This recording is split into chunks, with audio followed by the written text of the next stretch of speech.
What's happening, my MTG brothers and sisters? This is the Dark Tutor. If you like the content you see in this video, please go ahead and thumbs up the video. It'll really help out. And if you're really feeling it, go ahead and subscribe. More content to come. Thank you again for watching. Enjoy. And just one more thing real quick. If you do want to download Mtg Arena for free, there is a link in the description for Wizards of the Coast's official download site. You can get it for your phone, computer, anything. Enjoy, guys. Okay, so welcome to part 2 of how to play Magic the Gathering. I figured the best way to help with... Alright, welcome to part 2. Alright guys, part 2 of how to play Magic the Gathering. I figured the best way to help show you guys how to play is doing a bot match on Mtg Arena. It'll help me go through the phases a lot easier than doing it with cards I own. But also it'll help me explain like the priorities and like steps and phases and everything like that. So we're just going to do a random standard deck. So this is going to be standard that we are doing.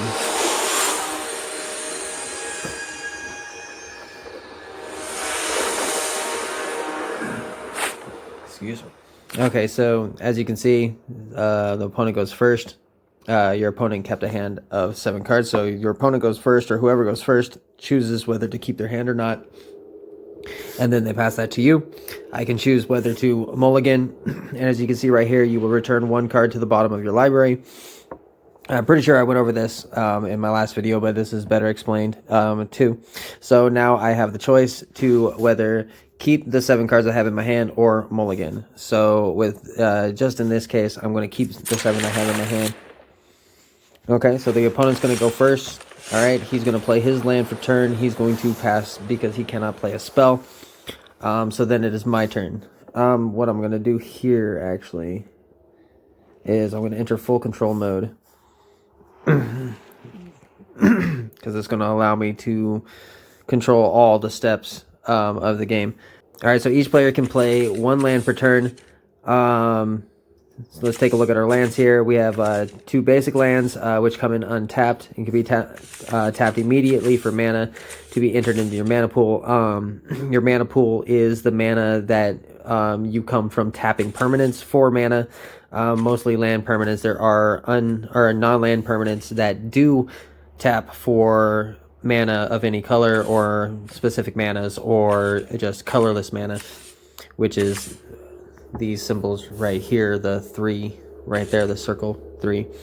Okay, so we're gonna go ahead and play this one because it's smart to play tapped lands while you can. So I'm gonna play my land for turn. I have an opportunity to resolve this, so I'm gonna resolve. All right, I have no more spells to play, so I'm going to pass on to my next phase. Most of the time when you're playing just casual and everything like that, you're just going to pass the phases. You're going to tell the player if you're going to pass your turn. Everything is, but this is the step-by-step. So next we'll go to combat. I don't have any attackers, so we're going to move with that. I'm going to just pass to my end turn. I guess I could have just pressed that to pass my turn to my opponent. So then now my opponent's going to turn, or my opponent's going to play. He's going to play a creature. If I had mana, I would have an opportunity to respond to that spell. So now it's my second turn. I'm going to play a land for turn. I don't have anything I can play, so it's just automatically going to pass. Oh, do I have to enter full control every single time? Or did I exit out of it? Resolve.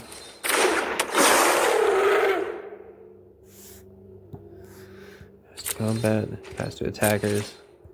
Into combat, to main, to end step. My turn. Okay, so I'm going to draw. Okay, so at the beginning of the upkeep, that's what phase I'm in. I'm in right now. Untap all permanents. So that's what happened. I'm going to draw.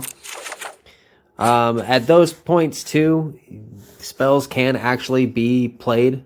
So players can respond to these specific steps if they have a spell that allows them to do that, such as an instant, stuff like that. I'm pretty sure that's how that goes. So I'm gonna go to my main phase. All right, so now I'm going to play a land per turn, 1 land per turn. I have enough to play this spell. So what's going to happen is I'm going to put it on the stack.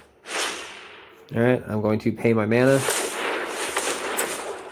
This one allows me to choose which one, either or. If I needed a blue, I would obviously use blue to pay for it. I don't necessarily need blue. It doesn't matter which one I would have chose. So I'm gonna put that down. Into the battlefield, I draw a card. That's what the card does. When it enters the battlefield, those are called enter the battlefield effects, short ETB. If you hear that term, ETB, enter the battlefield. So this one also allows me to tap to add 1 green mana to my mana pool. Mana does phase out per step. So you have your main phase, you have your upkeep, your pre-combat main phase, your combat phase, then your your post-combat main phase, and then your end step. Yeah. Okay, so wait, where were we? So yeah. All right, so I drew a card. Next, I'm going to pass to combat. I'm gonna move to combat. I don't have. Okay, so creatures. Creatures have summoning sickness. You can see it's creatures have summoning sickness, meaning that they cannot tap for abilities or attack until your next turn. So there has to be a full turn before they can do those abilities or attack. They can block. If they are tapped, they cannot block. Permanents cannot do anything if they are tapped, unless an ability allows it to. Some cards do have the ability to, as long as this creature is tapped or something like that, or as long as this card is tapped, stuff like that. It's kind of it's a little bit more advanced than what I'm doing right now. I like to get sidetracked. But so I don't have any attackers. He has summoning sickness. He cannot do anything right now. So I'm going to end my turn.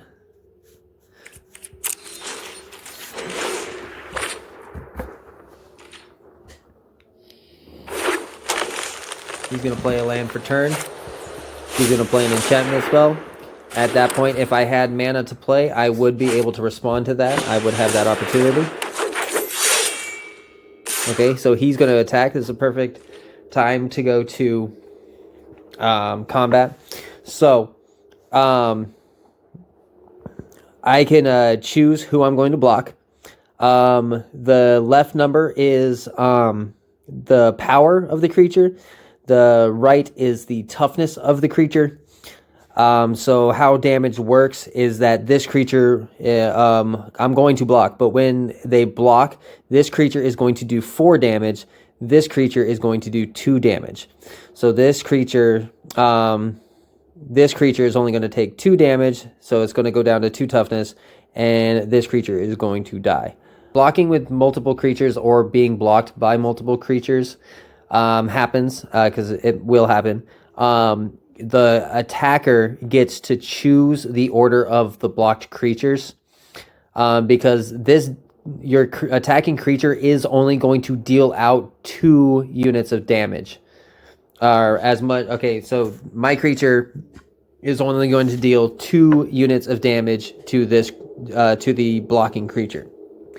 So if these 2 creatures up here, the 4/4 and the 1/1, are blocking, that is 5 units of toughness that I need to get past in order to kill both creatures. If I'm only doing 2 units of damage, I'm only going to do 2 units of damage. So then I can, as the attacker, can choose to block the 1/1 first. My 1 damage will go to him, and my 2nd damage will go to the Baloth, the 4/4. Because you also only deal as much damage that is given out too, which how much they block. So I'm only dealing 1 unit of damage. So then I do another to the 1/1. Then I will do the 2nd unit of damage to the Baloth. So I'm going to go ahead and block here. It's going to be quite fast, but this is what's going to happen in retrospect. My creature's going to die. It's going to be sent to the graveyard. If you saw it appear to the left of my library. So this card is my graveyard. The graveyard is where all permanents go when either when destroyed or killed in battle, or destroyed in battle, with with anything. So, shoot, I really wish I would have noticed this. If you noticed, when this creature took damage the last turn, it went down to 4/2. Because my creature did 2 units of damage, this creature only had 2 units of toughness for the rest of the turn. So if you had a spell that could do 2 damage at instant speed, you would have been able to use that, and you had the mana to cast that spell, you would have been able to destroy that creature along with your creature. So you would have been able to take out a bigger creature, and it basically helped. It cost you a little bit more because you used 2 cards, but it's still, you know, you don't have a 4/4 while, or you don't, he doesn't have a 4/4 while you have that. So I'm going to go to my next turn. We'll play a land for turn. This is an enchantment. Enchantments are permanents. Which they all permanents stay on the battlefield until destroyed or exiled, which is exile means to remove from the game. So this enchantment allows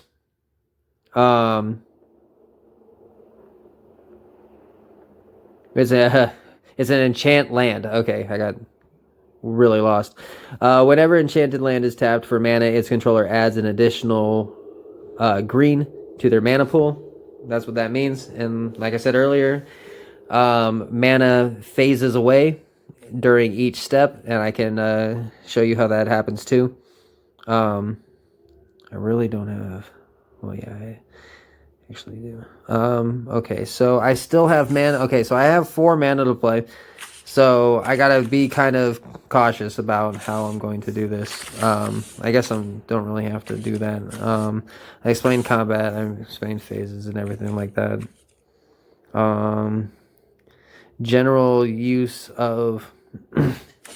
Okay, so now that I actually have this, okay, so you can play spells such as sorceries, like this one right here. This card's an adventure, or it's a it's 2 different, it's actually 2 spells in one, but you can only cast one of them at a time. They brought this, God, I can't figure out the name of what that's called, the adventure, what it would be called, because they do other things like landfall and stuff like that, with what they're doing with the foretell. Somebody can please help me. I don't know. Not that smart. I just want to help. So basically what this means is that you can either cast this, this card for its sorcery spell. When you do cast it for its sorcery spell, what the adventure means is that it goes into exile, means it's not in the game anymore, but you can still cast it for this green +6 up there. So 7 mana, and you can cast this creature from out of exile, and it goes to the battlefields. So it's a pretty cool card. So we'll do a little example. So I'm going to cast it for its sorcery. And I'm just going to bring a land. I'm going to search my library for a land card, and I'm going to put it onto the battlefield. It comes in untapped because the card did not tell me that it comes in tapped. Okay, so that was my pre-combat main phase. I don't have any creatures down, so now I'm in my second main phase, is what a lot of people call it, but it is called the post-combat main phase, which wording will be on the cards for post-combats, pre-combats, and stuff like that. So, like, again, I can cast creature spells, I can cast enchantment spells, and, of course, at any time I can cast, anytime that it gives me priority, anytime that the opponent activates an ability, casts a spell, switches phases, you can take priority and cast an instant spell if you have one, flash, and stuff like that, and so on and so forth. So we're just going to end the turn. Okay.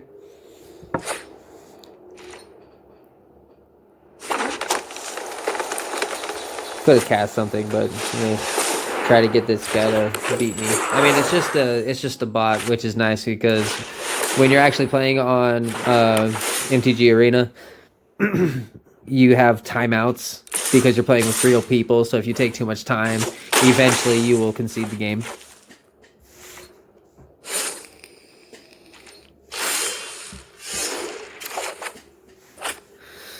All right, I want to see if I can. Okay, I don't have any lands. Man, I don't have any lands. So basically, what I want to do, I want to get a creature with trample down. So let's see if I can do that.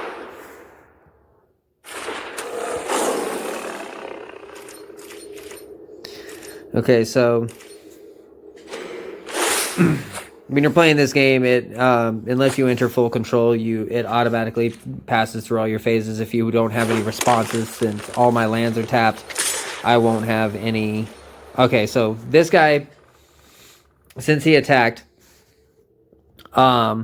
he has open land. He probably has some sort of instant spell. So this is going to be a great opportunity for me, because obviously this guy has 4/4. My creature is 4/5. So I do 4 units of damage, but I have 5 units of toughness. So he's trying to do something tricky because he's attacking with a weaker creature. So I'm just going to go ahead and oblige and block him, because he's most likely going to use an instant spell, because now I am choosing blocking. He has now priority in between the damage phase to do that. So that actually gave him one more thing of toughness. Well, it actually gave him a 1/1 counter. So we'll go to his graveyard and look at that. So it says put a 1/1 counter on target creature you control, untap that creature. So some of these some cards give counters which remain on the creatures, such as it showed, or I will show. But some cards also just say until end of turn. So most of those don't. We don't necessarily keep track of those. In tabletop, just because. Sometimes you might forget to take them off, and then it'll just throw off the game with all your creatures. But counters do remain, as you can see right there. That one on the rumbling Baloth. So the 1/1 right there. So It's my turn. I still don't have a land. Wow.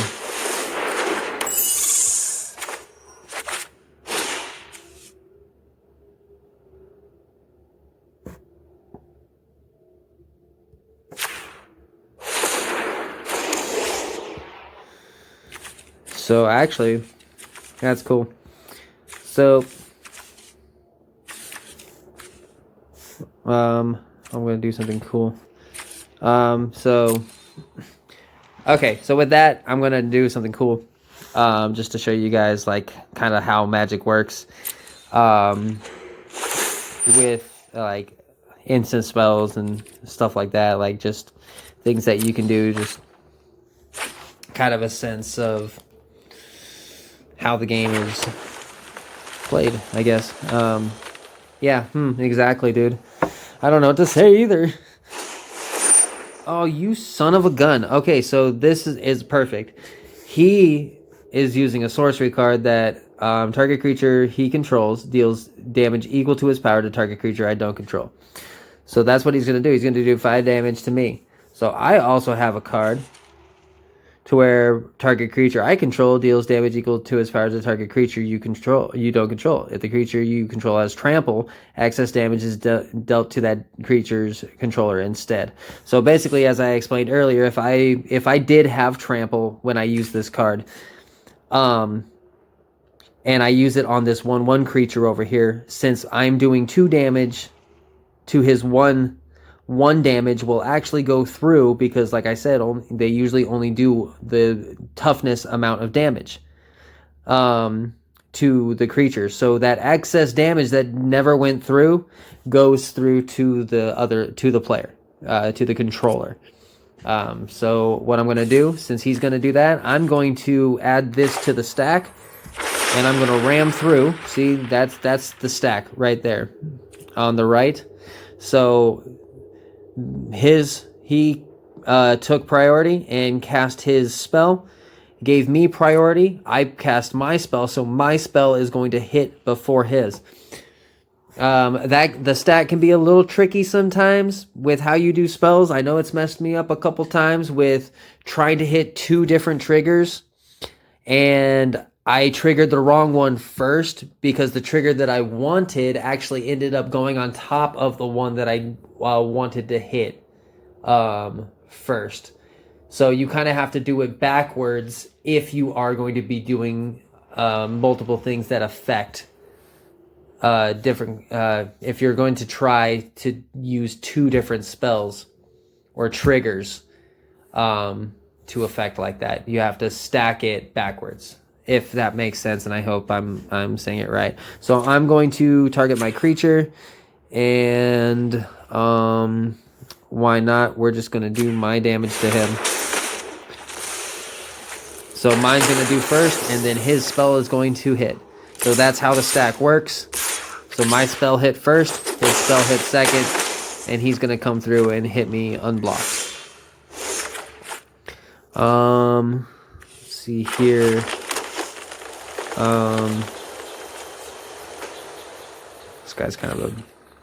This guy's kind of a pain. I don't like this card.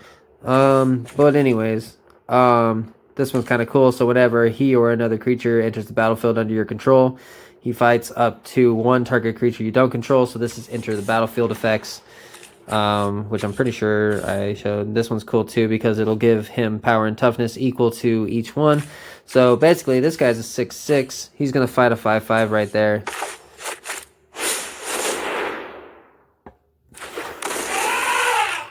So, this is always the stack too. The abilities go on the stack. That's basically how all of the spells and abilities work. Because anytime that something goes on the stack, the opposite player, your opponent has priority. That's what it's called, priority. So anytime that you have priority, you may cast a spell. So I'm gonna fight him. He's not gonna do anything. So Notice how, like I said, he was at 6-1. I wish it would have gone slower, but it was at 6-1 for the rest of the turn. So if he had something that would have done more than 1 damage or 1 damage to my creature, he would have died. Artifacts. Artifacts have abilities, and they stay on the battlefield just like enchantments. That one allows me to scry too. Okay, so scrying. I'm gonna go over terms in a later video, probably the next video. But scrying, basically what this is basically showing is the top of my library. Well, this magic card is turned over magic card is my library. And these are the 2 top cards of my library. I have the choice to whether put them on the bottom. Oops. I have an opportunity to put them both on the bottom of my library. I can put one on the bottom, one on the top.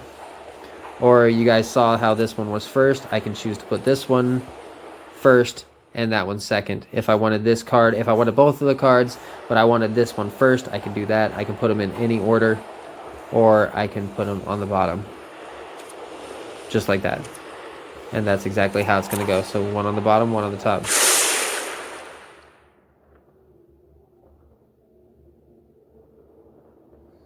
I'm so used to playing Commander. I'm like, why am I getting another ram through?